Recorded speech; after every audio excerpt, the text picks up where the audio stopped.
Hello' বন্ধুসকল, কি খবৰ? সকলো ভালে আছে? যিহেতু আজি এটা নতুন ব্লগ লৈ আহিছোঁ, ব্লগ বুলি নহয় একচুৱেলি। তো আজি ভাবিলোঁ ঘৰ যাওঁ, ইমান দূৰ বাট বাক্সাৰ পৰাতো ডিব্ৰুগড় বহুত দূৰ হয়, ডিব্ৰুগড় মৰাণ, যিহেতু ভাবিলোঁ ব্লগ এটাকে বনাওঁ, টাইমটো অলপ পাছ হ'ব। তো আপোনালোকে চাব ব্লগটো, ব্লগ বুলি নহয় এইটো মানে আপোনাৰ আহি আছোঁ আৰু কেনেকৈ ট্ৰেভেল কৰিলোঁ, সেইটো ইয়াত মই ভিডিঅ'টোত হেৰি কৰিছোঁ। এতিয়া এইটো পাইছোঁ চেক পোষ্ট বুলি কয়, এইটো আপোনাৰ গুৱাহাটী নোপোৱাৰ আগত। বহুত ধুনীয়া হয়, বহুত ধুনীয়া পেইণ্টিং কৰিছে ব্ৰিজখন। তো ভাবিলোঁ এটা ক্লিপ লওঁ, তো ভিডিঅ'টোত ইনক্লুড কৰিবৰ কাৰণে। তো বহুত ভাল লাগিছে দলংখন, আপোনালোকে চাব পাৰে।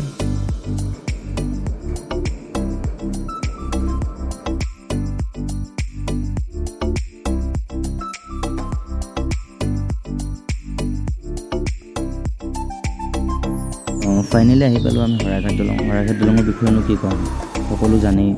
তো আজিকালি এক্সামবোৰতো শৰাইঘাট দলঙৰ বিষয়ে আহে। শৰাইঘাট দলংখন নিৰ্মাণ কৰিছিলে 1962 চনত। তো তলেদি ৰেল অহা যোৱা কৰাৰ ব্যৱস্থা কৰিছে। শৰাইঘাট দলংখন ব্ৰহ্মপুত্ৰৰ নদীৰ ওপৰত যিহেতু নিৰ্মাণ কৰিছে, বহুত ধুনীয়া হয় দলংখন। এতিয়াতো মই তেনেকৈ দেখাব নোৱাৰিম, মই বাছত আহিছোঁ, নেক্সট টাইম যাতে ভালকৈ দেখাওঁ দলংখন।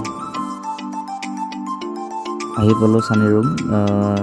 ইউ গুৱাহাটীত থাকে, ভাবিলোঁ ইয়াৰ ৰুমতে খাই বৈ ৰাতি গুচি যাম বাছত। ইয়াৰো এক্সাম আছে যিহেতু, ই গুৱাহাটীতে টেটু কোচিং কৰি আছে। যদি কোনোবাই টেটু বনাম বুলি ভাবে, তো আজিকালিতো প্ৰায় বনাই, তো ক'ব, মই ইয়াৰ টেটু ক্লিপ দেখাম, কণ্টেক্ট কৰিব।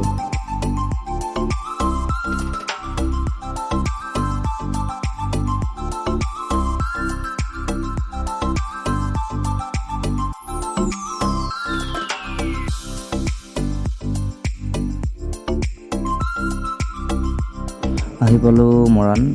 6 বাজি, গাড়ীখন অলপ লেট হ'ল, 6:40 আহি পালোঁ মৰাণ। তো এয়া লগত লৈছোঁ মিঠাই, ৰাতি ভাত খাবলৈ মতে জাগিৰোডৰ পৰা।